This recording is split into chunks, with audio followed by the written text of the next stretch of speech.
Me encontraba en mi jardín. El suave aroma a tierra húmeda y el dulzor de las jazmines llenaban el aire. Era una mañana fresca de primavera, el sol filtrándose entre las hojas de mi viejo jacarandá y pintando las dalias recién florecidas con motas de luz dorada. Mis manos, con las venas marcadas por los años y el trabajo constante en la tierra, se movían con la familiaridad de décadas, podando con delicadeza una orquídea silvestre híbrida que apenas empezaba a mostrar su peculiar tonalidad. Para el mundo, y para mis hijos, yo era una jardinera aficionada, una anciana con un gusto anticuado por las flores. Sin embargo, mi mente no estaba en el rocío matinal ni en el próximo abono. Flotaba en una nebulosa de anticipación y temor, una sensación pegajosa que se había adherido a mí como una segunda piel cada vez que mis hijos, Andrés y Clara, decidían visitar. No eran visitas de afecto genuino, de esas que llenan el corazón. Eran siempre preámbulos, señales inconfundibles de que una nueva petición, un nuevo problema, una nueva carga estaba a punto de caer sobre mis hombros. Recuerdo el verano pasado, durante el festival floral anual del pueblo. Había estado trabajando durante meses en una nueva variedad de lirios, con pétalos de un color violeta oscuro que solo florecían bajo la luz de la luna. Quería que mis hijos vinieran a verlos, a compartir mi orgullo. Le envié una foto a Andrés, mi hijo, el paisajista de renombre. Su respuesta fue un mensaje de texto corto y despectivo. «Mamá, esos lirios son un poco rústicos. No es mi estilo, ya sabes. El buen gusto es crucial en mi profesión». Clara, mi hija, ni siquiera respondió. Días después, supo que Andrés había estado en la ciudad, en una exposición de arte contemporáneo, y Clara en un resort de playa. Pasé la noche de la floración sola, admirando mis lirios bajo la luna, mi orgullo herido y mi corazón aún más magullado que mis manos. Fue entonces cuando el frío se instaló en mi pecho. Una comprensión helada de que, para ellos, yo era una fuente de recursos. Un recurso que no sabían explotar. O una molestia. Pero nunca una prioridad. Aquella vez no lloré. Ya no lo hacía. El dolor se había transformado en una roca, dura y silenciosa, anidada en lo más profundo de mi ser. Y ahora sentía la inminencia de otra petición, otra exigencia. Mis ojos se dirigieron instintivamente hacia mi invernadero secreto, al fondo del jardín, donde mis verdaderos tesoros, mis híbridos únicos, esperaban pacientemente. Allí, en la penumbra, manejaba mis operaciones, lejos de la mirada curiosa de mis hijos. Ellos creían que yo vivía al día, que apenas llegaba a fin de mes, una pobre viuda sin grandes aspiraciones ni, sobre todo, sin grandes recursos. Que no podía ayudarles porque no tenía dinero. El sonido del timbre me sobresaltó, un tañido agudo que cortó el hilo de mis pensamientos. Era hora. La sonrisa de Andrés era una máscara pulcra, tan inmaculada como su camisa de lino recién planchada. «Mamá Graciela, qué alegría verte. Estás radiante como siempre, a pesar de la tierra en las manos». Me abrazó con la fugacidad de quien cumple con un rito. El perfume caro de su colonia asaltando mis fosas nasales. Detrás de él, Sofía, su esposa, asintió con una expresión que simulaba calidez. «Querida Graciela, siempre eres tan dedicada a tus plantas. Tu jardín tiene ese encanto rural». Era un cumplido a medias, un eufemismo para viejo o desordenado. Luego, Clara, mi dulce Clara, a quien recordaba con coletas y rodillas raspadas, ahora era una mujer pulida y distante, con una manicura impecable y una bolsa de diseñador colgando de su hombro. «Madre, ¿cuánto tiempo? Te vemos tan bien, con tus flores de abuela», dijo con un tono que no disimulaba la prisa. Pablo, su esposo, los acompañaba, asintiendo con sonrisas igual de forzadas. La casa huele a flores y... humedad, Graciela. ¿Siempre fuiste la mejor cocinera? ¿Aún sigues con los guisos de la huerta? Musitó Pablo, con la nariz arrugada apenas perceptiblemente, como si el aroma a mi humilde guiso de lentejas fuera algo exótico y ligeramente sospechoso para su paladar, acostumbrado a la alta cocina. Les ofrecí café y algo de comer, pero declinaron con una sincronía ensayada. «No, gracias, mamá. Acabamos de almorzar en el club de golf», dijo Andrés, aunque eran apenas las 11 de la mañana. Se sentaron en mi sala, los muebles antiguos y gastados contrastando con sus ropas impecables y sus teléfonos inteligentes de última generación. La conversación fluyó, o más bien, se arrastró, entre trivialidades insustanciales. Me preguntaron por mi salud con una distancia profesional, por mi jardín con desinterés, por los vecinos con curiosidad morbosa. Nunca por mí, por lo que realmente sentía, por mis sueños o mis silencios. Sabía que estaban construyendo el terreno. «Mamá, sabemos lo mucho que te cuesta mantener esta casa tan grande», empezó Clara, con una voz melosa que me ponía los pelos de punta. «Los impuestos, las reparaciones, es una carga para ti. Y con lo apretada que estás siempre, ¿cómo haces? Tu hobby de flores no debe darte mucho». Asentí escuchando el preámbulo familiar. «Me apaño, hija. Siempre lo he hecho». Andrés se inclinó hacia adelante, su expresión grave y paternalista. «Precisamente. Y por eso hemos estado pensando en tu futuro, en tu comodidad. Verás, Clara y yo, con el apoyo de Sofía y Pablo, hemos encontrado una oportunidad de inversión increíble. Un proyecto que transformará el futuro financiero de toda la familia. Es una inversión en un desarrollo de resorts de lujo, madre», interrumpió Sofía, con un brillo en los ojos que solo el dinero podía encender. «Es una colaboración con el nuevo proyecto de Andrés en la costa. Los retornos son astronómicos. Pero necesitamos una inyección de capital inicial importante», continuó Pablo, con un tono que era a la vez suplicante y exigente. «Y, bueno, mamá, sabemos que tienes tus pequeños ahorros, esos que tienes guardados para el futuro, como dices. Pero el futuro es ahora.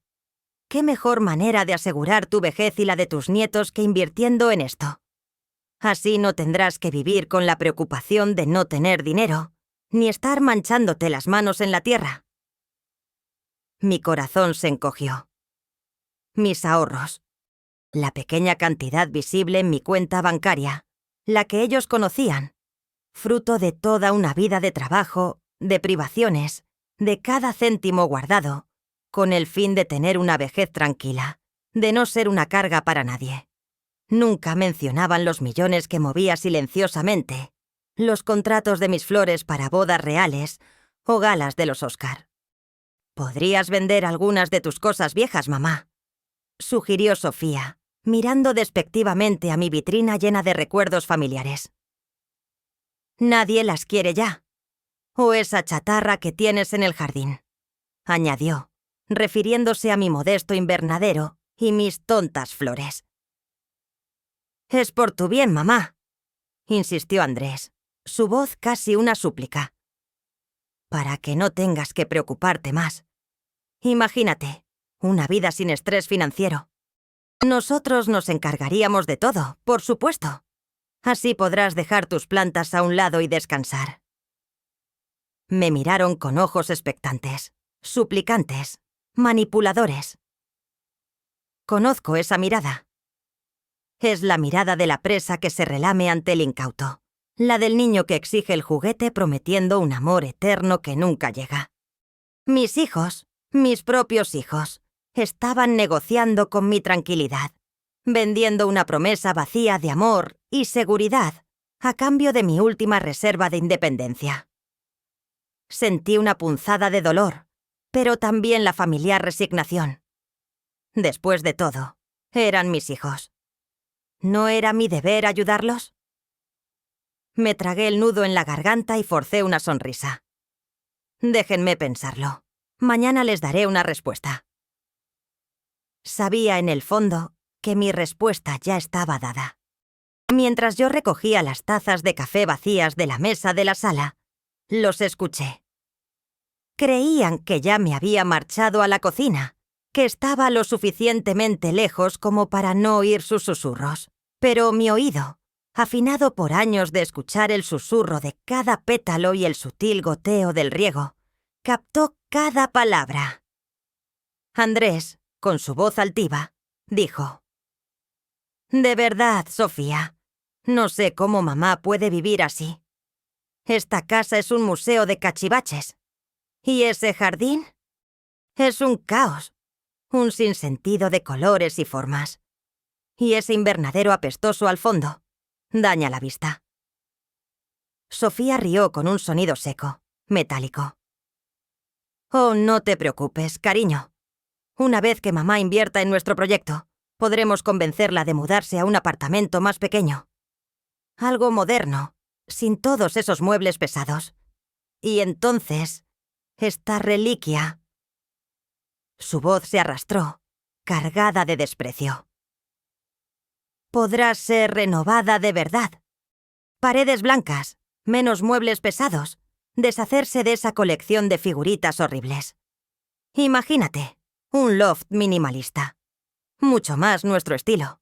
Y el jardín lo convertimos en un espacio funcional». Clara, mi propia hija, a la que había acunado en mis brazos, añadió: «Sí, es que mamá es tan... anticuada. Sus costumbres, sus ideas. No entiende el mundo de hoy. Siempre dice que sus flores son su pasión, pero apenas le dan para sus gastos. Necesitamos que suelte sus ahorros. Además, así ella no tendrá que preocuparse de nada. Nosotros nos encargaremos de todo. De la casa, del dinero, de ella». Su voz era condescendiente, llena de una superioridad que me helaba la sangre. Hablaban de mí como si fuera un mueble viejo que necesitaba ser restaurado o descartado. Una molesta pieza de museo que estorbaba en sus vidas pulcras y modernas. Pablo, siempre pragmático, concluyó: «Exacto. La idea es optimizar sus activos. Convertir esta casa en algo rentable y sus ahorros en una inversión de alto rendimiento para nuestro futuro. Es lo más lógico. Mamá siempre ha sido un poco sentimentalista con sus creaciones florales, pero al final entiende lo que es bueno para la familia, ¿no? El dolor que sentí no fue una puñalada aguda, sino un goteo lento y constante, como el agua que perfora una piedra. Era la confirmación de lo que ya sabía. Para ellos, yo era una mina de recursos, una billetera andante con un pasado obsoleto. Apreté los labios, conteniendo un temblor. Mis manos, que un momento antes pelaban patatas con dulzura, ahora se apretaban en puños invisibles. No dijeron nada de los sacrificios que había hecho por ellos, de las noches sin dormir, de los sueños pospuestos. Solo veían lo que podían extraer. El plan estaba en marcha. Mi plan, aunque ellos no lo supieran, también. El dolor era una bestia familiar, pero esta vez sentí que había adquirido una nueva forma, más densa, más venenosa. Mis hijos, mi carne y mi sangre, me veían como un mero recurso, una fuente de capital para sus ambiciones.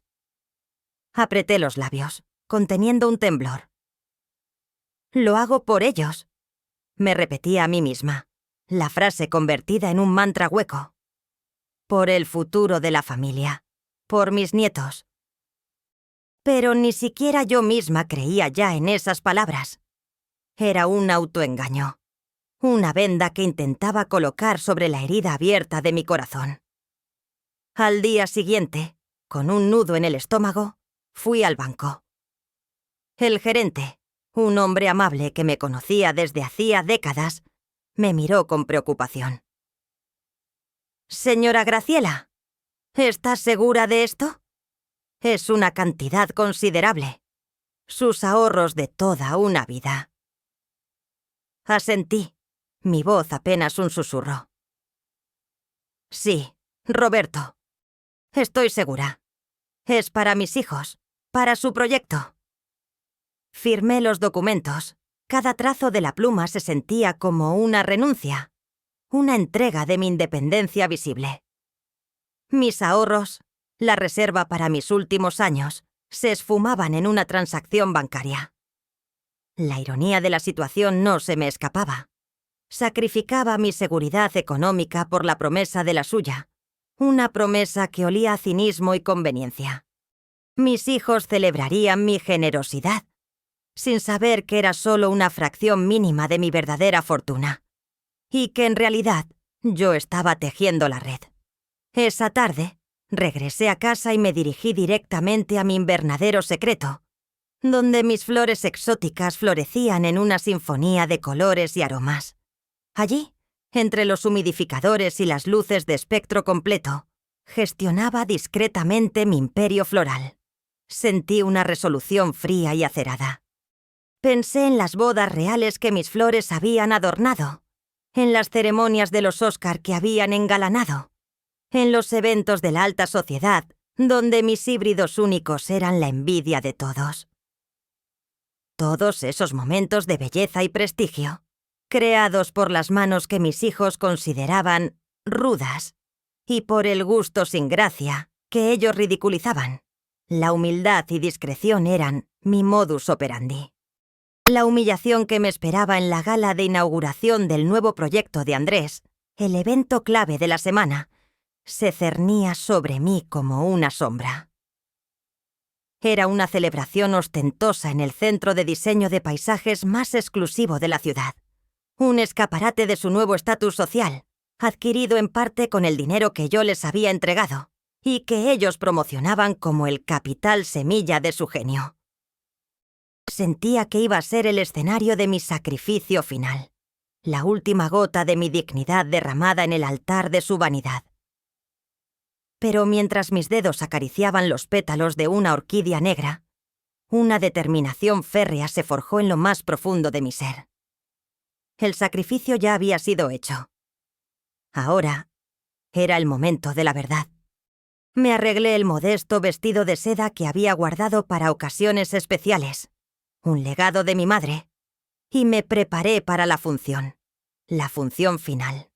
Llegué al Centro de Diseño Botánico Aurora, un bastión de opulencia y exclusividad, donde los autos de lujo brillaban bajo la luz de los reflectores. La Valet Parking me miró con una ceja arqueada cuando estacioné mi viejo sedán de 20 años, pero la ignoré. El aire ya vibraba con el murmullo de voces, risas huecas y el tintineo de copas de champán. A través de las puertas de cristal, el salón principal se desplegaba como una revista de lujo. Grandes pantallas proyectaban imágenes de los diseños revolucionarios de Andrés, mientras esculturas florales modernas, que yo consideraba insípidas, adornaban cada esquina. El olor a flores exóticas, pero sintéticas, se mezclaba con el aroma de canapés deconstruidos y perfumes caros. Me sentía como un espectro en un banquete de fantasmas. Mi modesto vestido de seda color azul cerúleo, que mi madre había usado en su juventud, me parecía ahora un atuendo ridículo en medio de tanta ostentación. Lo había elegido con amor, pensando que su sencillez y elegancia temporal me harían sentir presentable. Pero en este océano de lujo, parecía un guijarro gris entre diamantes. Mis zapatos, si bien limpios, eran los mismos que usaba para ir a misa. Su comodidad priorizada sobre el estilo. Mis manos, un poco hinchadas por la artrosis, carecían de las joyas ostentosas que adornaban los dedos de las otras mujeres. Mi cabello, recogido en un moño sencillo, contrastaba con los elaborados peinados que veía a mi alrededor. A pesar de todo, una esperanza tonta y persistente latía en mi pecho. Tal vez, solo tal vez, hoy sería diferente. Quizás, después de todo lo que había hecho por ellos, Después de haberles entregado mis ahorros de toda una vida, me verían, de verdad, me verían a mí, Graciela, no como una billetera, sino como su madre. Quizás Andrés me presentaría con orgullo a sus amigos, a sus socios. Me imaginaba a mi hijo diciendo: «Esta es mi madre, Graciela. Es a ella a quien le debo todo». O a Clara, mi madre, la mujer más fuerte que conozco. Una sonrisa fugaz se dibujó en mis labios al pensar en la posibilidad de un abrazo sincero, una mirada de reconocimiento. Quizás me darían un asiento de honor en su mesa. Mis ojos buscaron así a Andrés y Clara entre la multitud. Los encontré cerca del estrado principal, posando para fotos con sus socios y el equipo directivo. Andrés, con su impecable traje de diseño, sostenía una tableta mostrando diseños de bioarmonías modernas. Y Clara, resplandeciente en un vestido de gala, lo acompañaba con una elegancia que nunca le había visto. Me abrí paso lentamente, mi esperanza desvaneciéndose con cada paso, reemplazada por una punzada de ansiedad. El murmullo de la gente se hizo más fuerte, el ambiente más sofocante. Sentía las miradas curiosas sobre mi vestido sencillo, sobre mi presencia que desentonaba en ese entorno. Pero seguía caminando, aferrándome a esa última brizna de ilusión. La humillación ya me esperaba. Lo sabía. Solo esperaba que no fuera tan cruel como mi corazón preveía. Me acerqué al grupo de mis hijos, con una sonrisa tímida y un hola apenas audible. Andrés me vio. Su sonrisa se congeló. Luego, con una rapidez pasmosa, se giró ligeramente, dándome la espalda, y elevó la voz para hablar con un importante inversor. Como les decía, señor Guzmán, nuestro enfoque es la modernidad, la funcionalidad. Nada de esos jardines caóticos con flores sin cohesión. La estética minimalista es el futuro del paisajismo. Me ignoró por completo, como si fuera una silla vacía, un ruido de fondo insignificante. Clara, que estaba a su lado, también me vio. Sus ojos se abrieron apenas un poco en lo que pareció sorpresa, y luego se contrajeron en una mueca de disgusto. Bajó la mirada hacia mi vestido, y luego, imperceptiblemente, hacia su esposo, Pablo, que estaba a su lado.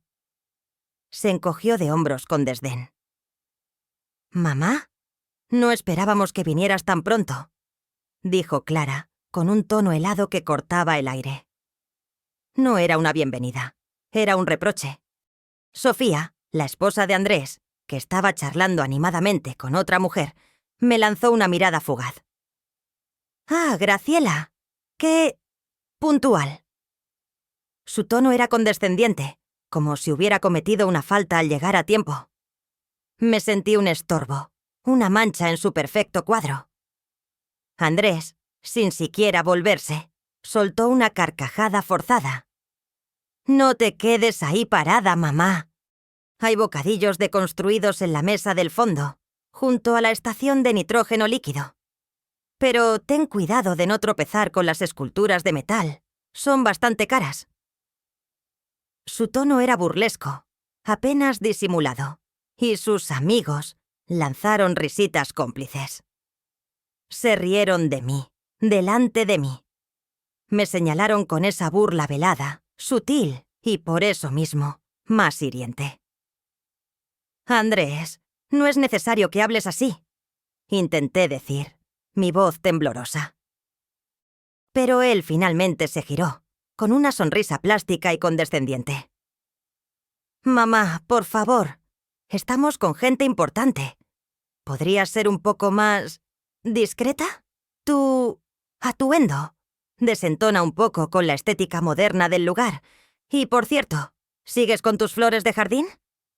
Realmente es un pasatiempo, sin mucho futuro. Pero gracias por ese pequeño capital que nos diste. Nos sirvió para las maquetas de la presentación. Es que, para ser honesto, siempre te quejas de que no tienes dinero para ayudarnos, y luego gastas tu tiempo en eso.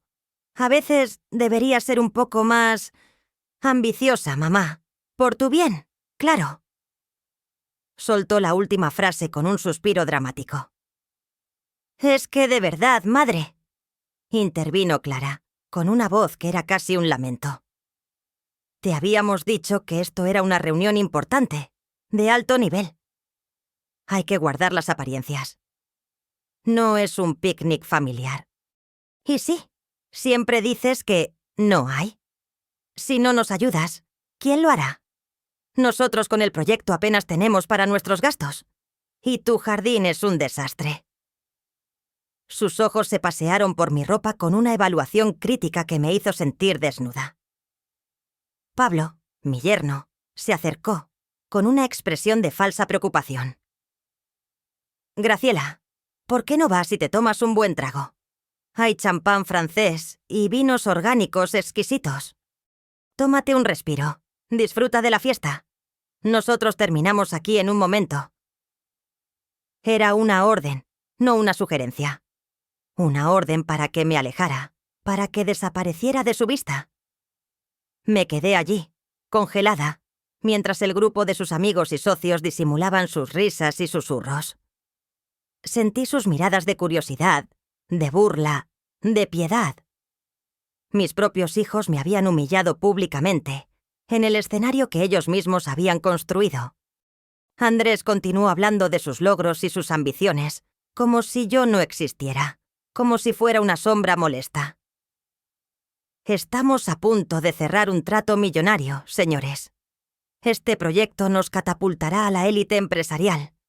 Es el resultado de años de esfuerzo y una visión clara del futuro. Ni una palabra de mi contribución, de mis ahorros, de mi sacrificio. Ni una mención a que ese esfuerzo y visión estaban financiados con el fruto de mi trabajo y mi fe». Sofía se inclinó hacia Clara y susurró algo que me alcanzó, nítido como el tañido de una campana. Deberíamos haberla dejado en casa. De verdad, es que a veces no entiende las indirectas. Siempre con el mismo cuento de que no tiene, y luego viene a avergonzarnos con su pinta de jardinera. Clara asintió, su rostro una máscara de exasperación. El último clavo en el ataúd de mi amor maternal incondicional. La sangre me hirvió en las venas, pero por alguna razón no sentí dolor. Solo un vacío helado. En ese instante, algo se quebró dentro de mí, pero no de la manera que ellos esperaban. No fue un colapso, no fue una rendición. Fue una implosión, una transformación silenciosa. La humillación pública, las risas ahogadas, las miradas de desprecio de mis propios hijos y de sus pulcros amigos dejaron de doler. Dejé de sentir el pinchazo de la ofensa, el ardor de la vergüenza. En su lugar, surgió una conciencia helada, cristalina, un conocimiento inquebrantable que lo abarcaba todo. Miré a Put Andrés, a Clara, a Sofía, a Pablo. Ya no veía a mis hijos, a la carne de mi carne, a las personas por las que había sacrificado todo. Los vi como extraños, como entidades frías y calculadoras, cuyas máscaras de amor filial se habían caído para revelar un abismo de egoísmo y codicia. Sus rostros antes tan familiares, ahora me parecían grotescos, distorsionados por la avaricia y el desdén. Su conversación, sus carcajadas, se volvieron un murmullo distante, ininteligible. Su lujo, su opulencia, sus joyas y sus trajes caros, de repente me parecieron vulgares, vacíos, desprovistos de alma. La Graciela que había llegado a esa fiesta, la madre abnegada y esperanzada, murió en ese preciso instante. Y de sus cenizas, silenciosa y formidable, nació otra. Una mujer con la mirada de acero, con la columna vertebral recta y la determinación de un roble. No sentí ira descontrolada, ni tristeza paralizante. Solo una calma profunda y resonante. Era la calma del ojo del huracán, la quietud antes de una tormenta de proporciones épicas. sin decir una palabra, sin un lamento, sin una lágrima. Me di la vuelta. Mi movimiento fue lento, deliberado, lleno de una dignidad que nunca antes les había mostrado. No fue una huida. Fue una retirada estratégica. Mis pasos eran firmes, mi espalda recta. El sonido de mis zapatos sobre el mármol pulido del salón fue el único eco en el silencio que, por un segundo, se cernió sobre ellos. Los dejé allí, confusos, sus sonrisas petrificadas, sus risitas apagadas. No comprendían lo que acababa de pasar. Creían que me había ido avergonzada, herida, para llorar en silencio. No sabían que lo que habían presenciado no era una derrota, sino el nacimiento de un fénix. La humillación ya no era mía. Era suya, solo que aún no lo sabían. La venganza no sería dulce, sería devastadora. Y la ejecutaría con una precisión que los dejaría sin aliento. En cuanto mis pies tocaron la acera, lejos del boato nauseabundo del Centro de Diseño Botánico Aurora, saqué mi teléfono. Mis dedos volaron por la pantalla, marcando un número que conocía de memoria. El de la doctora Elena Vargas, mi confidente, mi socia en la hibridación de flores y mi gestora de negocios a nivel global. Ella me había advertido una y otra vez sobre los peligros de confiar ciegamente en mis hijos, de mis transacciones financieras con ellos. Elena, soy Graciela. Es la hora. Su voz, al otro lado de la línea, era grave y calmada, como siempre. Entendido, Graciela. ¿La confirmación que esperábamos? Sí, respondí. Mis palabras se sentían como piedras, pesadas y contundentes. La humillación pública. Ha sucedido exactamente como lo predijiste. Andrés y Clara han cruzado la línea. Están listos para la lección. Lamento que hayas tenido que pasar por eso, Graciela. Pero sabes que era necesario, dijo Elena con una compasión que no esperaba. Todos los recursos están listos para ser desplegados. Los documentos, los contactos, la estrategia. Hemos estado preparándonos para este día durante meses, ¿recuerdas? Era nuestra opción de contingencia. Nuestro plan B, si su ambición superaba su amor filial.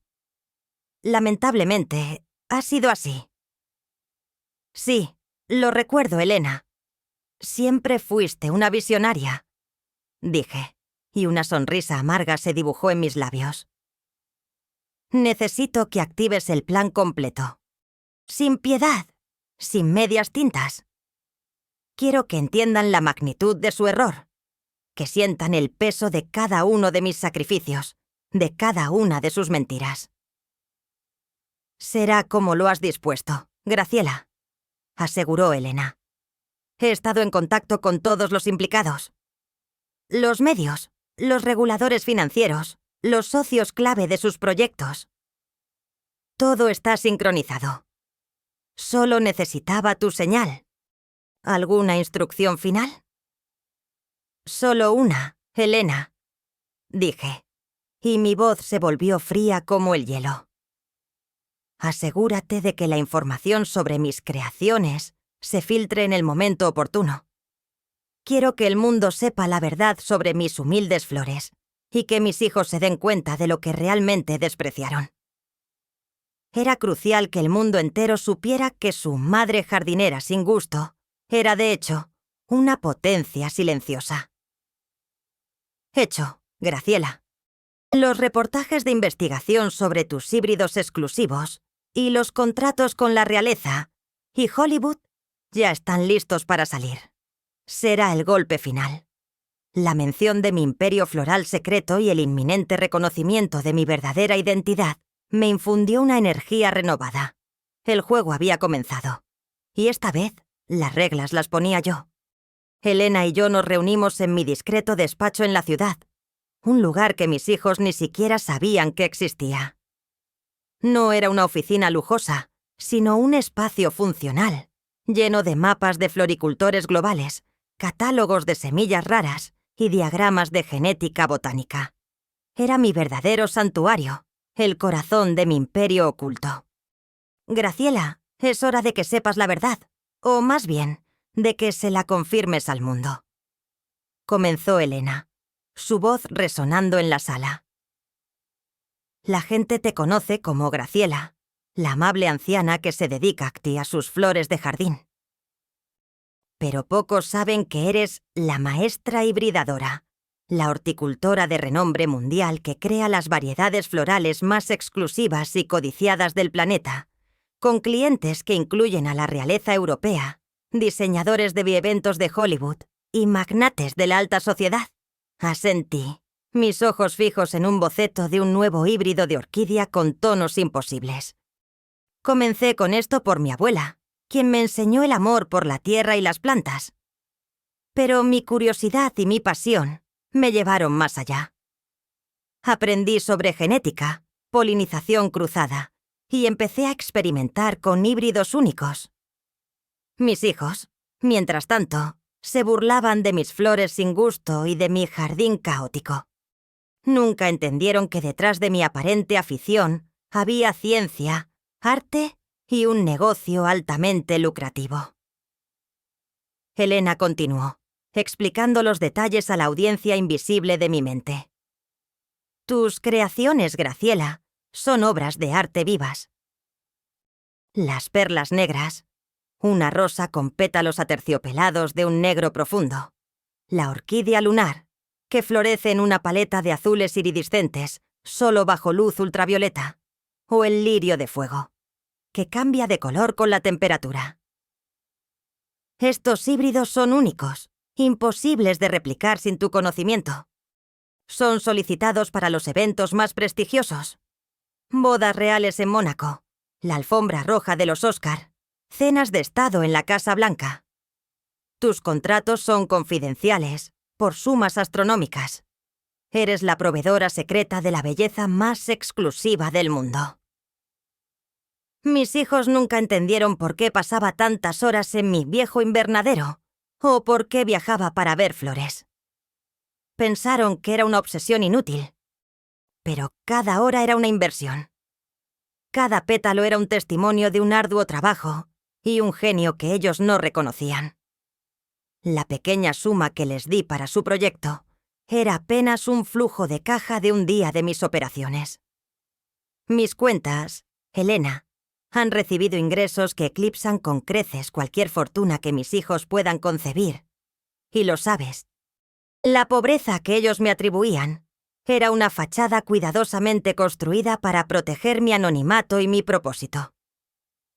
Helena asintió gravemente. Sí, Graciela. Eres, sin exagerar, una de las figuras más influyentes y respetadas en el nicho de la floricultura de lujo. Tus contactos con los decoradores de eventos más famosos, los organizadores de bodas de la realeza y los diseñadores de jardines de alta gama son inquebrantables.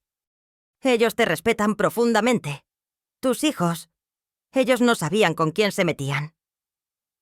Una sonrisa cruel apareció en mis labios. No, no lo sabían. Pensaron que era una vieja senil, sin dinero, una carga. Ahora van a aprender la verdadera lección. Van a entender el valor de lo que despreciaron y el precio de su ingratitud. La verdad, mi verdad, estaba a punto de ser desvelada. La mesa de conferencias en el despacho de Helena era fría y pulcra, un contraste con el calor y el caos emocional que burbujeaba dentro de mí. Los documentos se apilaban en montones ordenados, cada uno una pieza del rompecabezas que desmantelaría la vida de mis hijos.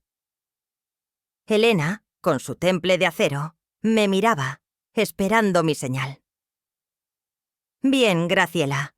Hemos diseñado un ataque multifacético, como hablamos, comenzó Helena, deslizando un informe hacia mí. Afectará todas las áreas de sus vidas. Finanzas, carrera, estatus social. Es un knockout triple, sin contemplaciones. Asentí, mis ojos recorriendo el plan detallado.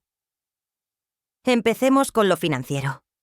Quiero que sientan el pinchazo donde más les duele. Quiero que entiendan lo que perdieron al subestimar mis flores de jardín. Elena señaló el primer apartado.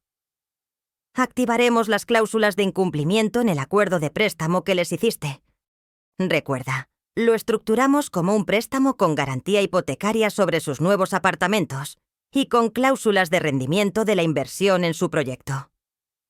Al no cumplir con las proyecciones iniciales de su desarrollo de resorts de lujo, que, dicho sea de paso, era un esquema de inversión fraudulento apenas velado, el préstamo se declara en mora, lo que significa que legalmente los apartamentos que compraron con tu dinero y con tu préstamo pasan a tu propiedad.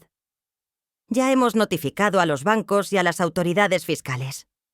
Sus cuentas, las que te abrieron para invertir tus ahorros, están ahora congeladas. Y no solo eso, el dinero que te dieron, lo usamos para comprar acciones en sus propias empresas, con cláusulas específicas. Ahora, Graciela, tienes el control mayoritario y eres la presidenta de sus innovadoras empresas de paisajismo y eventos. Mis labios se curvaron en una sonrisa. ¡Excelente! Quería que mis inversiones fueran de alto rendimiento. Parece que lo serán. Siguiente paso. Profesional y social. Continuó Elena. Hemos preparado expedientes completos sobre sus manejos éticos en sus respectivas empresas. ¿Recuerdas todas esas irregularidades en los balances de Andrés? Las comisiones no declaradas de Clara, los tratos turbios de Pablo y Sofía con proveedores y clientes. Lo tenemos todo documentado, con pruebas irrefutables. Las grabaciones que hiciste en secreto, las escuchas telefónicas que acordaste conmigo para protegerte. Todo eso se enviará de forma anónima a sus juntas directivas, a la prensa especializada en diseño y a los organismos reguladores correspondientes. Quiero que se sepa cada detalle, exigí. Cada mentira, cada acto de corrupción. Quiero que sus colegas, sus amigos de la élite social, los vean tal como son. Ya está en marcha. Tenemos contactos en los principales periódicos, revistas de diseño y canales de televisión, confirmó Elena. La información se filtrará a cuentagotas al principio, para crear expectación. Y luego, el golpe de gracia, la bomba mediática. Revelaremos la verdadera naturaleza del proyecto que te vendieron, con pruebas de que sabían que era un esquema fraudulento. Esto implicará a sus supuestos inversores y socios, muchos de los cuales son figuras públicas. La reputación de Andrés y Clara será pulverizada. Y mi identidad como la maestra hibridadora, recordé. El origen de toda esta riqueza que ellos despreciaron y negaron. Eso es crucial. Absolutamente, confirmó Elena. La noticia de tu verdadera identidad como la horticultora de renombre mundial, con la documentación de tus contratos millonarios con casas reales y estudios de cine, y el contraste con su avaricia y su burla sobre tu gusto sin gracia en la jardinería, será el colofón. Lo publicaremos de forma estratégica.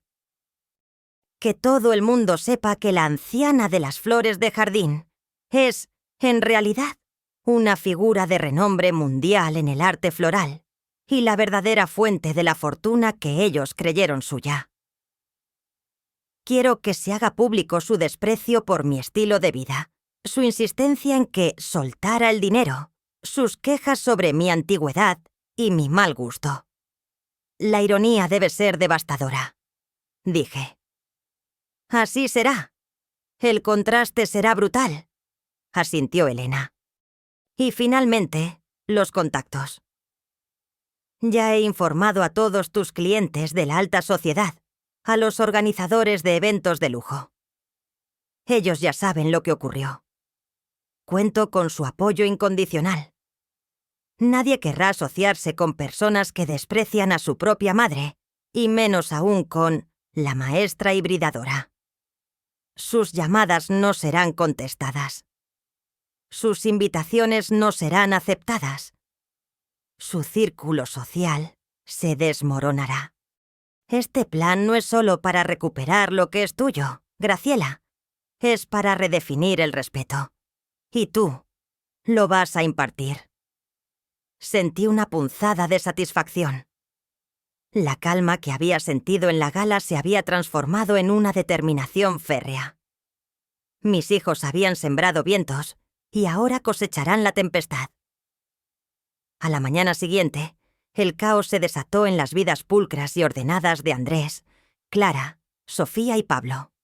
La burbuja de su existencia privilegiada estalló con la fuerza de un volcán. Andrés, con una sonrisa autosuficiente, intentó pagar su café matutino en su exclusiva cafetería favorita. Deslizó su tarjeta de crédito premium por el terminal y... Transacción denegada, señor Soto. Su tarjeta ha sido bloqueada. El camarero le devolvió la tarjeta con una mirada de lástima apenas disimulada. Andrés se encogió. Un sudor frío perló su frente. Lo intentó de nuevo, luego con otra tarjeta. El mismo mensaje. «Imposible», murmuró. Sacó su teléfono y llamó a su banco. «Disculpe, señor Soto, sus cuentas han sido congeladas. Hay una investigación en curso por actividades financieras irregulares y, además, tenemos una demanda civil en proceso por un asunto de fraude relacionado con su desarrollo de resorts. Le recomendamos que se ponga en contacto con su asesor legal». La voz de la operadora era de acero. El mundo de Andrés se vino abajo en un instante. Al mismo tiempo, en su lujoso apartamento, Clara y Sofía estaban en medio de una acalorada discusión. «No puedo creerlo, Sofía. Mi tarjeta también está denegada», gritó Clara, con el teléfono pegado a la oreja. «El banco dice lo mismo. Cuentas congeladas. Y hay una demanda por fraude en el proyecto. ¿Qué demonios está pasando?» Sofía, con el rostro pálido, se dejó caer en un sofá de diseño. «Pablo acaba de llamarme. Su cuenta empresarial también está bloqueada. Y el banco ha retirado todos los fondos del desarrollo. Dicen que el préstamo está en mora y que la garantía ha sido ejecutada». «¿La garantía?», balbuceó Clara, el terror reflejado en sus ojos. «Pero, ¿qué garantía? Si todo lo nuestro está limpio». Andrés irrumpió por la puerta en ese momento, el rostro desencajado. «Mis cuentas están bloqueadas. El banco dice que hay una investigación por fraude. Y lo peor, nuestros apartamentos. El registro de la propiedad indica que mamá es la nueva dueña. Nos han quitado la casa». Un silencio sepulcral llenó el apartamento. Los cuatro se miraron con incredulidad y pánico. «¿Cómo es posible? Mamá no puede hacer esto», gritó Clara rompiendo el silencio. «Ella nos dio ese dinero. Fue una donación. O eso creímos». «Era un préstamo estructurado, Clara», dijo Andrés, con un tono amargo, recordando la letra pequeña que no leyeron. «Con cláusulas de rendimiento y garantía real. Elena, la abogada de mamá, nos lo explicó. Pero pensamos que era una formalidad para protegerla y asegurar el futuro de la familia». «Nos estafó», exclamó Sofía, sus ojos inyectados en sangre. «La vieja nos ha tendido una trampa. ¿Pero cómo? ¿Con qué fin?» «Y esto no es todo», añadió Pablo con un hilo de voz. «Recibí un correo electrónico del director del consorcio. Quieren una reunión urgente esta mañana. Algo sobre graves irregularidades en mi gestión y en la empresa de Andrés». El pánico se apoderaba de ellos. El castillo de naipes que habían construido con mi dinero se estaba desmoronando a una velocidad vertiginosa. El lujo, el confort, el estatus, todo se estaba desvaneciendo como el humo. Y la ironía más cruel. Su madre, la mujer a la que habían despreciado por su gusto sin gracia y sus flores de jardín, Era la arquitecta silenciosa de su ruina. La oficina del director de la corporación, la señora Beltrán, era un santuario de cristal y acero, con vistas panorámicas a la ciudad. Andrés entró con un nudo en el estómago, su habitual aplomo desvanecido. Clara, con la expresión tensa, lo acompañaba. Beltrán, una mujer de 50 años con una mirada penetrante, no se anduvo con rodeos. «Andrés, Clara, tomen asiento. Lo que tengo que decirles no es fácil». Su voz era fría, sin rastro de la cordialidad que solía dispensarles. En la mesa de caoba había una pila de documentos y un iPad reproduciendo algo que Andrés no pudo distinguir. «Hemos recibido información muy disturbing», continuó Beltrán, su dedo señalando una línea en un informe. «Irregularidades en los libros contables, favoritismo en la asignación de contratos a empresas de sus cónyuges, desvío de fondos para proyectos personales. Y lo más grave, el conflicto de intereses con el desarrollo de resorts de lujo, en el que supuestamente invirtieron sus fondos personales». Andrés palideció. «Señora Beltrán, esos son calumnias. Nuestro proyecto era legítimo, una inversión personal». «¿Personal? Cuando los fondos provenían de un préstamo con una cláusula de garantía que implicaba bienes de su madre, quien es ahora la propietaria de facto de su proyecto y sus bienes», interrumpió Beltrán, sus ojos chispeantes de indignación. «Tenemos grabaciones, extractos bancarios, contratos firmados por usted. Detalles que muestran cómo usaron su posición para influir en las decisiones de la empresa en beneficio de su esquema». La voz de Clara tembló. «Eso es una difamación. ¿Quién ha enviado esta información? ¿De dónde viene todo esto?». Beltrán encendió el iPad. Una grabación de audio comenzó a reproducirse. Era la voz de Andrés, clara y nítida, hablando por teléfono. «Sí, mamá es un cheque andante. No tiene idea de lo que vale. Lo firmará todo. Es tan ingenua. Además, su jardín es una monstruosidad. Tendremos que deshacernos de él cuando se mude». Luego la de Clara. «Es una molestia, siempre con el cuento de que no tiene dinero. Pero bueno, su pequeña ayuda nos viene de perlas para el proyecto. Así se asegura su futuro, ¿no? El nuestro, digo». El estómago de Andrés se revolvió. Esa conversación era una que tuvo con Sofía hace semanas, creyendo que nadie más los escuchaba. Estas grabaciones, junto con los documentos que demuestran la malversación y el conflicto de intereses, nos han llegado de una fuente anónima, pero impecablemente informada, dijo Beltrán, su voz dura. Han sido verificadas por nuestra auditoría interna. Son irrefutables. Sus acciones no solo son éticamente reprobables, sino que lindan con lo criminal. Han dañado la reputación de esta empresa de una manera irreparable.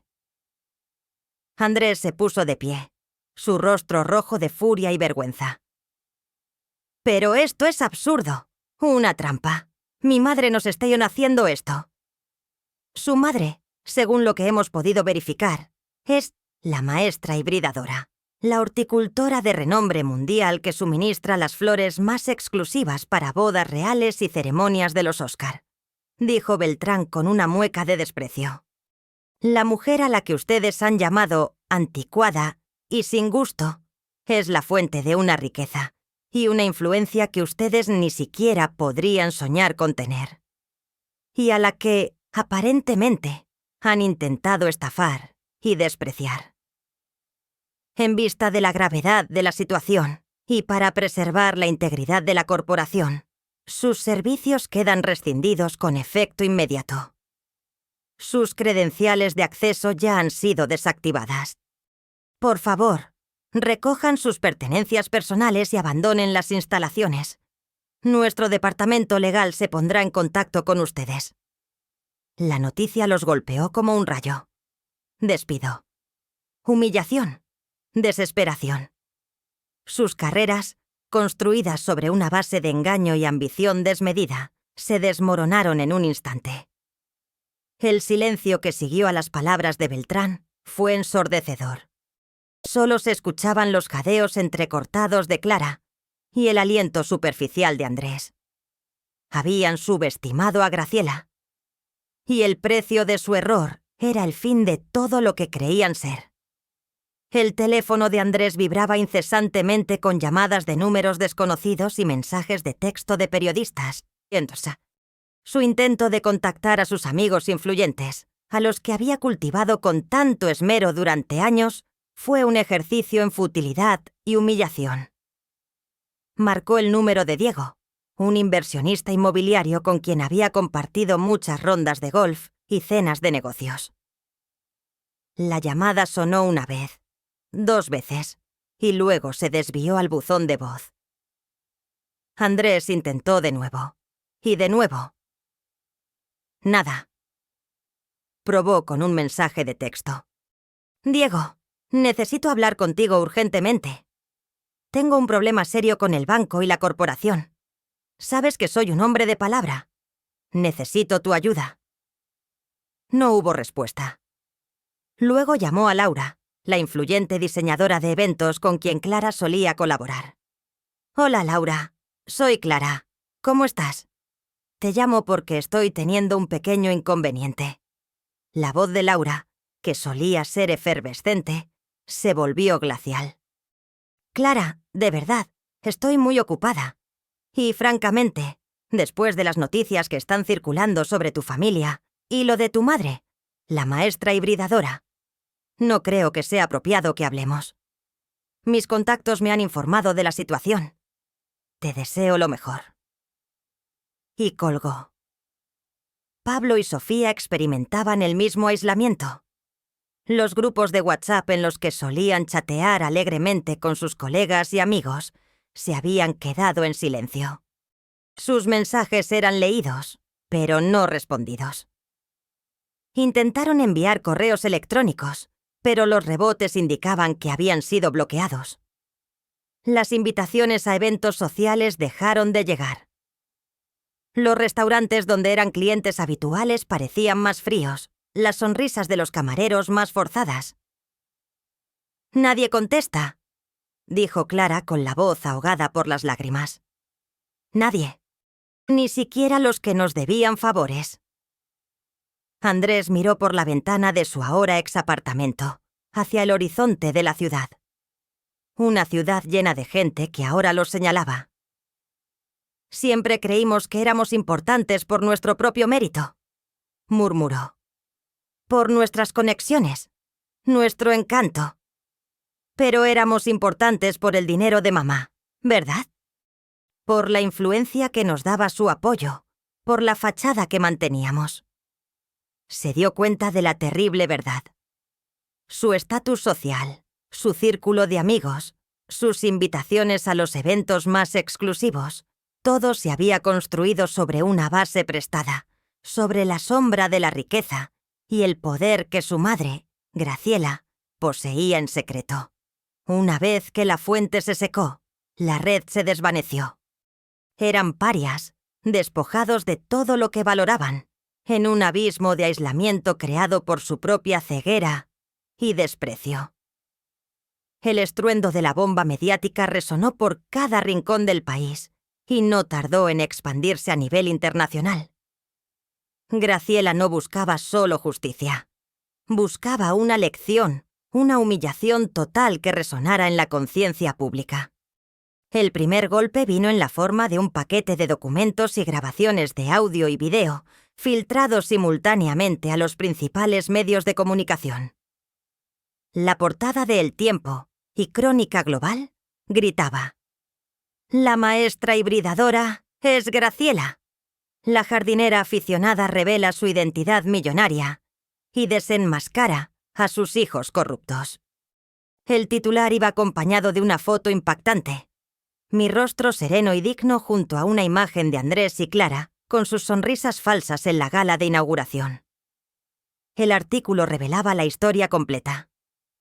Citaba fragmentos de mis grabaciones, aquellas conversaciones privadas entre ellos que yo había grabado para mi seguridad, como me había aconsejado Elena. Esa vieja siempre se queja de que no tiene un peso, que no puede ayudarnos, pero le sacaremos lo poco que tenga para el proyecto.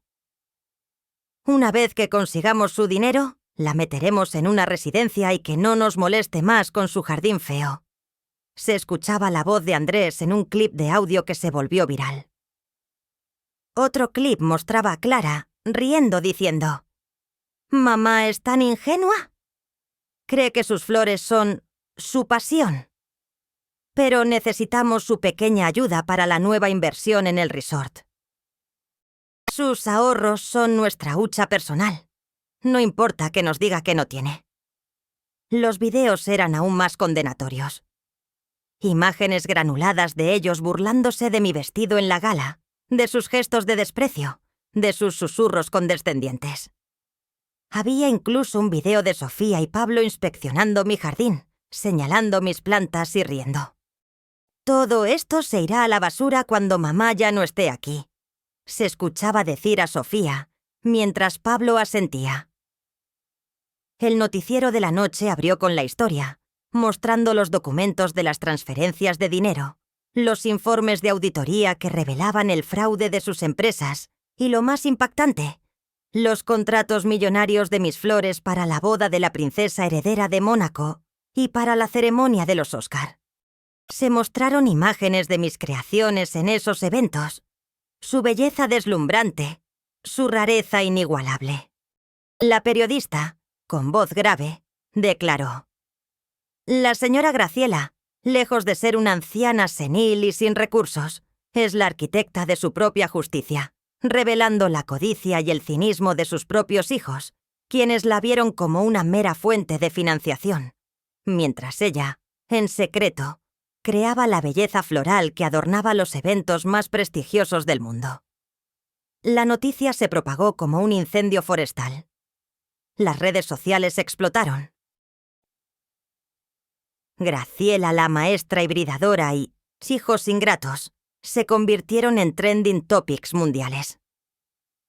Mis propios canales, que Elena había lanzado en secreto meses atrás, se llenaron de millones de seguidores en cuestión de horas. Las imágenes de mis flores únicas, de mi discreto pero vasto imperio floral, inundaron Internet. La ironía de la situación fue un golpe maestro. La vieja con gusto sin gracia era en realidad una genio de la botánica y los negocios de lujo, una mujer con una fortuna inmensa que sus hijos jamás podrían haber soñado con acumular, y que, además, había sido la fuente de la escasa cantidad de dinero que ellos obtuvieron. La opinión pública estaba unánimemente de mi lado. Mis hijos se convirtieron en el epítome de la ingratitud y la avaricia. El juicio social apenas comenzaba. El linchamiento en redes sociales fue instantáneo y brutal. Los perfiles de Andrés, Clara, Sofía y Pablo se inundaron de comentarios de odio, la indignación colectiva estallando con una furia implacable. Miles, luego millones, de personas se sumaron a la condena. ¡Qué asco de gente! Usar a tu propia madre así. Deberían pudrirse en la cárcel. Pobrecita Graciela. ¡Qué dignidad! Y ellos, unos parásitos. A trabajar de verdad, vagos. Me da vergüenza ser de la misma especie que esta gentuza. Y se quejaban de sus flores de jardín, cuando ella era la maestra hibridadora. Justicia divina. Ojalá lo pierdan todo, absolutamente todo. La cara de ratas de Andrés y Clara en las fotos. Demasiado bueno para ser verdad. Incluso se crearon memes. Montajes de sus caras sonrientes en la gala con subtítulos como «Cuando crees que eres listo, pero tu madre te da una cátedra de cómo es el mundo, y sus flores valen más que toda tu carrera». Sus amigos influyentes, los mismos que se habían reído conmigo en la gala, ahora se distanciaban públicamente. Diego, el inversionista, publicó en su cuenta de Twitter: totalmente consternado por las revelaciones sobre Andrés Soto. En mi empresa, no toleramos ninguna forma de corrupción o falta de ética. Nuestra reputación es lo primero. Laura, la diseñadora de eventos, organizó un programa especial televisivo sobre la verdadera belleza y el respeto a los creadores. No mencionó a Clara por su nombre, pero la alusión era clara. Los colegas de sus antiguas empresas emitieron comunicados internos repudiando sus acciones. Algunos de sus antiguos empleados subieron historias de TikTok contando anécdotas de cómo Andrés y Clara los habían tratado, confirmando su arrogancia y desprecio. Eran parias, no solo en el mundo financiero, sino en el tejido social. La vergüenza los cubría como un sudario. Su reputación estaba hecha pedazos, su honor pulverizado. Y entonces el teléfono de Andrés sonó. Era mi número. Dudó. Lo miró como si fuera una serpiente. Finalmente, respondió, su voz apenas un susurro. ¿Mamá? Andrés, dije, mi voz calmada y sin emoción. He estado siguiendo las noticias. Me imagino que no ha sido fácil para ustedes. No ha sido fácil. Mamá, nos has arruinado. Nos quitaste todo. Nos humillaste delante de todo el país, gritó, su voz cargada de ira y desesperación. Me has pedido que te ayude, Andrés, a entender el mundo, le respondí. Y esta es la lección. Te doy una última oportunidad para que te expliques, para que te justifiques ante el público. Te invito a una reunión. Quiero escucharte. Mañana a las 10 de la mañana. La dirección es... Le di la dirección de los estudios de un canal de televisión nacional. ¿Un estudio de televisión? ¿De qué hablas? Balbuceó Andrés, la confusión tiñendo su voz. Es una oportunidad para que cuentes tu versión, Andrés. Si te atreves, dije, y colgué. La trampa estaba tendida. La ejecución sería televisada. El taxi, que parecía de otra época, dejó a Andrés, Clara, Sofía y Pablo frente a un imponente edificio de cristal y acero. La dirección que les había dado su madre era la de los estudios de televisión más grandes del país. Un escalofrío les recorrió la espalda. «Esto es raro», musitó Clara, con el ceño fruncido. Al entrar al vestíbulo, el aire vibraba con una energía palpable. No era una simple reunión. Había cámaras por todas partes, flashes cegadores, un ejército de técnicos y periodistas moviéndose febrilmente. Una recepcionista con un auricular en el oído los dirigió hacia un pasillo. «Por aquí, por favor. El set ya está listo». Los llevó a una puerta que se abría a un enorme estudio de televisión, brillantemente iluminado por focos incandescentes. El set era el de un popular programa de entrevistas matutino, con un sofá de cuero, una mesa de centro y una silla de presentador. Pero no era solo eso. Las gradas estaban llenas de un público silencioso, y más allá de las cámaras, decenas de periodistas con grabadoras y micrófonos llenaban la sala. Cuando el presentador, la famosa figura televisiva Esteban Ramos, los vio, su sonrisa se extendió de oreja a oreja. «Ah, aquí están nuestros invitados de honor. Andrés, Clara, Sofía, Pablo. Bienvenidos al programa. Tomen asiento, por favor». El shock y el terror los golpearon como una ola fría. No era una reunión privada. Era un programa de televisión en vivo. Una conferencia de prensa. Una ejecución pública transmitida a millones de hogares. ¿Qué es esto?», balbuceó Andrés, su voz rasposa. Mamá dijo que era una reunión. Una oportunidad para hablar. Esteban Ramos sonrió. Una sonrisa que no llegó a sus ojos. Y lo es, Andrés. Una oportunidad única. Su madre, la señora Graciela, quería asegurarse de que tuvieran la plataforma adecuada para expresarse. Ella insistió en que esta conversación fuera transparente. En vivo, para que todo el país los escuche. Sofía se llevó las manos a la boca, sus ojos desorbitados. Esto es una trampa de la vieja. No hay escapatoria, querida, dijo el presentador, sus ojos fijos en ella con una intensidad que la hizo temblar. El programa ya ha comenzado. Estamos en el aire, en vivo.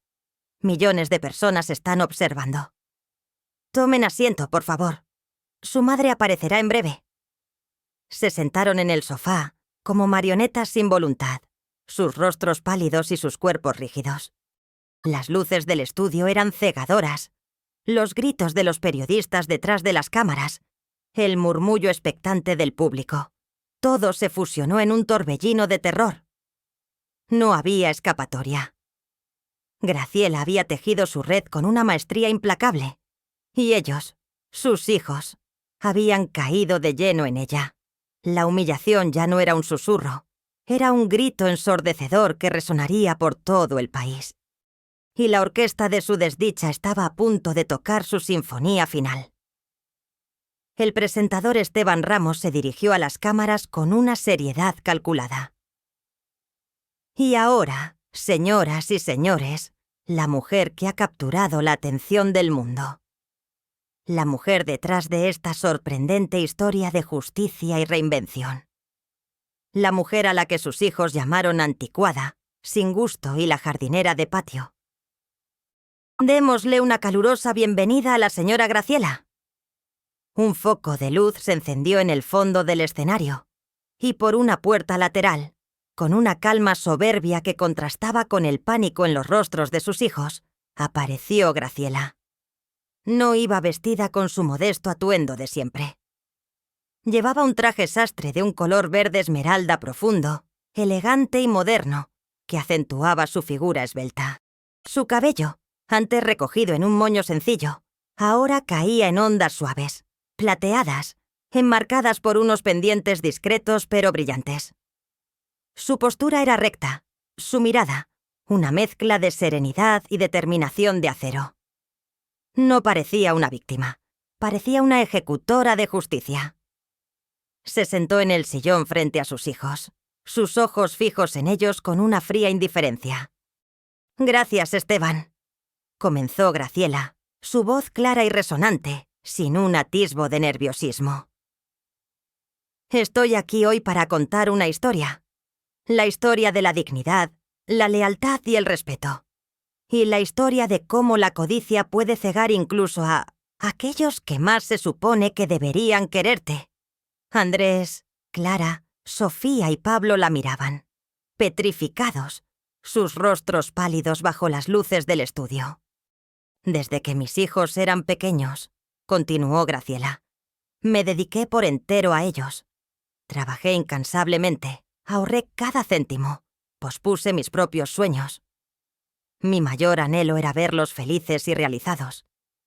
Mi pasión, mi verdadero amor, era la creación de vida, la hibridación de flores. Para ellos, yo era una jardinera de patio, una carga, una vieja sin gusto que no podía ayudarles porque no tenía dinero».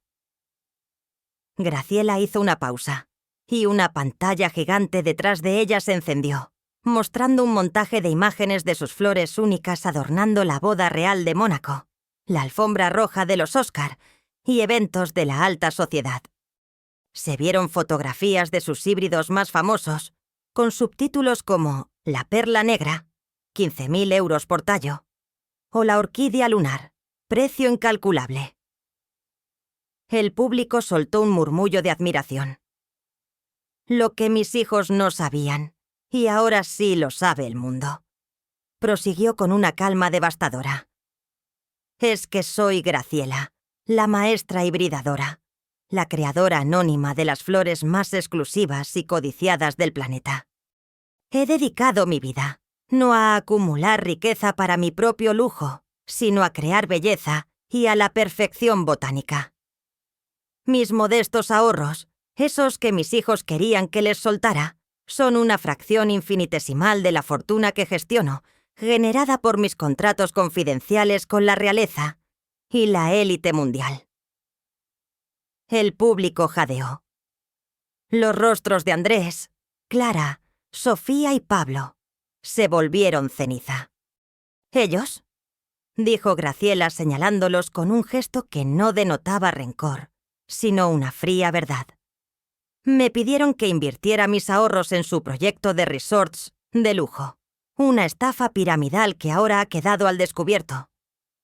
Me manipularon, jugaron con mis sentimientos maternales. Me hicieron creer que era por mi bien, para mi futuro, mientras se burlaban de mi gusto sin gracia y se quejaban de que no tenía dinero para sus caprichos. En la pantalla aparecieron los documentos del préstamo fraudulento, los informes de auditoría de sus empresas, las grabaciones de audio donde se reían de ella y sus planes para apoderarse de su casa y su jardín. Pero yo no soy una anciana senil, señores. Soy una mujer que había aprendido a defenderse.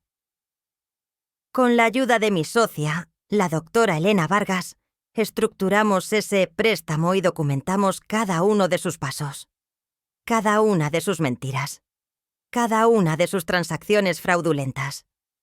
Los documentos de sus despidos, de las irregularidades financieras que han cometido en sus empresas, las demandas por fraude, todo está aquí.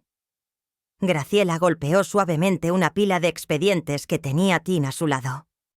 Escuché sus conversaciones, sus risas burlonas. Me humillaron públicamente. Dijeron que yo era una vergüenza, que no tenía un peso, que solo querían mi dinero y que me deseaban lejos. Me subestimaron. Pensaron que era débil, que era solo una fuente de recursos. Olvidaron que la verdadera riqueza no reside en las cuentas bancarias, sino en la dignidad, en el respeto por uno mismo y por los demás. Olvidaron que a quien ellos despreciaban por su gusto en flores era la maestra hibridadora de su propio infierno. Graciela se puso de pie, su figura erguida y majestuosa. Lo que han perdido no es solo dinero o estatus. Han perdido su honor, su reputación, el respeto de sus pares y, lo más importante, la oportunidad de conocer a la verdadera Graciela. Ahora el mundo entero sabe quiénes son. Y la lección, aunque dura, espero que sea una que nunca olviden. El silencio en el estudio era absoluto, solo roto por los clics de las cámaras. La victoria de Graciela era total, abrumadora. Esteban Ramos se giró hacia los hijos, con una mirada que era una mezcla de lástima y desprecio. Andrés, Clara, Sofía, Pablo. Se les ha dado la oportunidad de hablar. ¿Algo que quieran decir en su defensa? Andrés intentó hablar, pero las palabras se le atascaban en la garganta. Balbuceó. Nosotros no. Mamá está equivocada. Fue un malentendido. Queríamos lo mejor para ella. Ella es muy talentosa, pero a veces no entendemos sus decisiones. Su voz se quebró. Su mirada se paseó por el público y los periodistas, buscando alguna señal de apoyo, pero solo encontró ojos que lo juzgaban con una frialdad implacable. Clara, con los ojos rojos e hinchados, intentó una táctica diferente. Mamá siempre ha sido un poco excéntrica con su discreción y sus pasatiempos. Queríamos que viviera una vida más cómoda, con más lujos. No es justo lo que está haciendo. Éramos su familia. Ella nos amaba. Sus palabras sonaron huecas, sin convicción, ante la evidencia abrumadora que Graciela había presentado. Sofía, con un temblor incontrolable en sus manos, se aferró al brazo de Andrés. Ella nos prometió que nos ayudaría. No sabíamos que nos estaba grabando. Es una trampa, una horrible trampa. Nos tendió un jardín de espinas y caímos. Su voz era un gemido patético. Pablo, el más pragmático, intentó apelar a la lógica, pero su voz también falló. El mercado es volátil. Nuestro proyecto era ambicioso. No es un fraude, solo fue una inversión de alto riesgo. Mamá no debería habernos expuesto así. No sabía la magnitud de sus flores. El público en el estudio comenzó a sitabuchearlos, un coro de desaprobación que se elevaba en el aire. Algunos levantaron carteles improvisados con las frases de los memes. Otros simplemente los miraban con un silencio glacial, una indiferencia más hiriente que cualquier abucheo. Los intentos patéticos de justificarse se ahogaron en el ruido de su propia ruina. Sus mentiras eran evidentes para todos los presentes y para los millones de personas que los veían en sus televisores. No había escape, no había perdón, solo el eco de su propia avaricia. Varios meses después, la nueva realidad se asentaba sobre Andrés, Clara, Sofía y Pablo, como una losa pesada. El lujo de su pasado se había esfumado, reemplazado por una existencia precaria y humillante. Andrés, el otrora paisajista de renombre, ahora trabajaba en un vivero local, moviendo macetas y limpiando herramientas de jardinería, con un sueldo miserable. Su traje de diseño había sido reemplazado por un uniforme manchado de tierra y guantes rotos. Un día, una clienta, una mujer que lo había conocido en la gala, entró a comprar fertilizante. Sus ojos se encontraron. Ella lo miró con una mezcla de sorpresa y lástima, y luego desvió la mirada, fingiendo no reconocerlo. Andrés sintió un ardor en las mejillas. Su voz, antes tan segura al cerrar tratos millonarios, ahora apenas se elevaba por encima del ruido de la cortadora de césped para preguntar si necesitaba ayuda. Clara, la socialité que organizaba eventos exclusivos y presumía de su elegancia, ahora trabajaba como florista en una funeraria, arreglando coronas de flores con un sueldo mísero. Su manicura impecable había sido sustituida por unas uñas rotas y sus manos olían a crisantemos y tristeza. Un día, mientras entregaba un arreglo floral, vio a una de sus antiguas amigas saliendo del velorio. La mujer la miró, luego desvió la vista rápidamente, fingiendo no reconocerla, y se apresuró a entrar en su coche. Las horas eran largas, el salario ínfimo, y la humillación diaria se volvía un compañero constante. Su lujoso apartamento había sido embargado y vendido. Ahora vivía con Pablo en un pequeño piso de alquiler en un barrio obrero, con muebles destartalados y la constante amenaza del desalojo. Sofía, la mujer que se burlaba de mis cachivaches y mi viejo jardín, ahora pasaba sus días como empleada de limpieza en una oficina modesta, sus rodillas adoloridas por el esfuerzo, sus manos ásperas por los productos químicos. Sus sueños de grandeza se habían desvanecido en el aire como humo. Pablo, quien antes se jactaba de sus inversiones de alto rendimiento, ahora trabajaba como conductor de camiones, sus manos cansadas en el volante, su rostro demacrado por el insomnio. Una noche, mientras transportaba un cargamento de flores a un hotel de lujo, vio a un antiguo socio suyo entrar en el majestuoso vestíbulo, adornado con las orquídeas lunares que solo mi madre podía crear. El socio lo reconoció, se detuvo, bajó la ventanilla y con una sonrisa fría le dijo: «Vaya, Pablo, qué irónico, ¿eh? La vida tiene un gusto peculiar, como tu suegra». Luego aceleró, dejando a Pablo en la oscuridad. La vida, con una crueldad implacable, les había despojado de todo. El lujo era un recuerdo lejano, y el respeto, una palabra que ya no existía en su vocabulario. Eran el epítome del fracaso. El aislamiento social era total, una prisión invisible pero inquebrantable que los rodeaba a cada paso.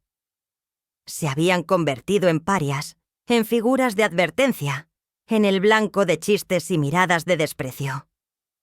Una tarde, Andrés y Clara estaban caminando por un parque público, intentando encontrar un respiro del calor de su pequeño apartamento. A lo lejos, vieron a un grupo de sus antiguos amigos, los mismos con los que habían compartido cenas exclusivas y rondas de golf. Estaban riendo, bebiendo café en una terraza soleada. Andrés sintió una punzada de nostalgia y una desesperada necesidad de contacto. «Clara, mira, es Diego y Laura», murmuró. Dio un paso hacia ellos con una sonrisa tentativa. Pero en cuanto Diego los vio, su rostro se endureció. Se inclinó y susurró algo a Laura. Inmediatamente, el grupo se levantó, recogió sus cosas con prisa exagerada y se alejó rápidamente en la dirección opuesta, sin siquiera una mirada. Era un desaire público, calculado, diseñado para que no hubiera lugar a dudas. No era que no los hubieran visto. Era que se negaban a reconocer su existencia. Se habían convertido en fantasmas, en sombras incómodas de un pasado que nadie quería recordar. «No nos vieron, ¿verdad?», preguntó Clara, aunque la amarga verdad ya le apretaba el pecho. «Claro que nos vieron», dijo Andrés, con un suspiro tembloroso. «Simplemente no quieren saber nada de nosotros». La conciencia de su soledad los aplastaba. Se dieron cuenta, con una claridad dolorosa, de que su estatus social nunca había sido suyo. Era un reflejo del dinero de Graciela, de su influencia oculta, de la fachada que les permitía moverse en círculos exclusivos. Una vez que Graciela les retiró ese velo, la verdad se reveló. Eran vacíos, sin sustancia, sin el magnetismo de su propio valor. Solo eran valorados por lo que poseían, por los contactos que su madre les brindaba. Ahora que todo se había ido, eran invisibles. Las llamadas no respondidas, las invitaciones canceladas, los ojos que los ignoraban en la calle, eran un recordatorio constante de que su existencia social dependía de una mentira que Graciela había desmantelado con una precisión quirúrgica. Estaban solos, absolutamente solos, con la única compañía de su arrepentimiento y de las consecuencias de su avaricia. Meses se convirtieron en un año, y la historia de Graciela, la maestra hibridadora, se había transformado en una leyenda global. Mi vida era un torbellino de actividad, pero ahora, cada paso que daba estaba lleno de propósito y autenticidad. Ya no era la jardinera aficionada y silenciosa, sino una figura mediática, una botánica revolucionaria, un icono de estilo y fuerza. Mi modesto invernadero, ese lugar que mis hijos habían despreciado, se había convertido en el centro de investigación de la Fundación Graciela Soto de Botánica Pon Avanzada, una organización que promovía la investigación genética floral y el diseño ético de paisajes para la sostenibilidad. El misterio de mi identidad se había revelado al mundo, y eso solo había multiplicado el apoyo y las donaciones para las causas que defendía. Mis creaciones florales seguían prosperando, ahora con mi nombre a la cabeza. Mi libro, La verdadera belleza, cómo mis flores me enseñaron a cultivar la dignidad, se convirtió en un bestseller internacional, traducido a docenas de idiomas. Daba conferencias en universidades de prestigio y en foros empresariales de lujo, no solo sobre genética botánica y diseño floral, sino sobre resiliencia, sobre la importancia de la autoestima y sobre cómo la verdadera fortaleza reside en defenderse. Mis palabras resonaban en auditorios llenos, inspirando a miles de personas a no dejarse pisotear. La cumbre de mi triunfo llegó la noche en que fui galardonada con el prestigioso Premio a la Excelencia Botánica y la Innovación Floral en una majestuosa gala en París, organizada por las principales casas de diseño y eventos del mundo. El escenario estaba iluminado, y mientras subía para recibir el trofeo de cristal tallado con forma de orquídea, los aplausos eran atronadores, una marea de reconocimiento que me envolvió. Mis hijos, en alguna parte, probablemente viendo el evento en un televisor de segunda mano en su pequeño apartamento de alquiler, debían estar presenciando mi ascenso a la cima, tomé el micrófono y mi voz resonó en la sala, clara y potente. Gracias. Gracias a todos. Este premio no es solo mío. Es para cada persona que ha sentido que su valor es ignorado, que sus sueños son pisoteados, que su amor es tomado por sentado. Hice una pausa, mi mirada recorriendo el mar de rostros admirados. Durante años, creí que el amor significaba sacrificio incondicional. Creí que el deber de una madre era darlo todo, incluso cuando no quedaba nada. Me permití ser subestimada, humillada, despojada.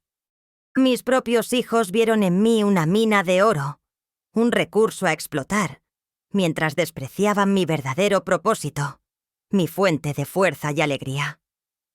Querían mi dinero, pero no mi dignidad. Querían mi apoyo, pero no mi respeto. Se quejaban de que no tenía dinero, mientras yo creaba la belleza que adornaba los eventos más exclusivos del mundo.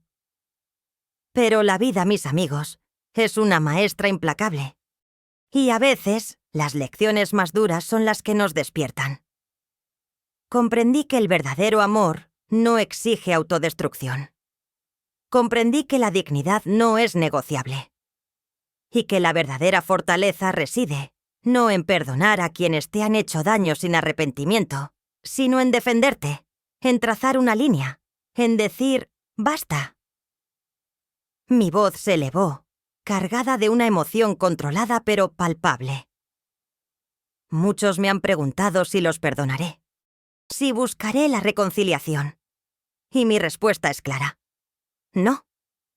El perdón, para mí, no es una obligación. Es un privilegio que se gana con el arrepentimiento genuino y el cambio. Y esas condiciones, para mis hijos, aún no se han cumplido. Mi misión ahora no es buscar el pasado, sino construir un futuro. Un futuro donde las personas se valoren a sí mismas, donde la honestidad sea la moneda de cambio y donde la dignidad sea un derecho inalienable. Un futuro donde la belleza y la ciencia floral florezcan y donde la codicia sea castigada. Esta noche, concluí, alzando el trofeo. Celebro el triunfo de la autoestima, la victoria del autorrespeto. Celebro el poder de la naturaleza para revelar la verdad. Y celebro que al final, la justicia, aunque a veces tarda, siempre llega. Sin perdón. Sin reconciliación. Solo un triunfo total e incondicional.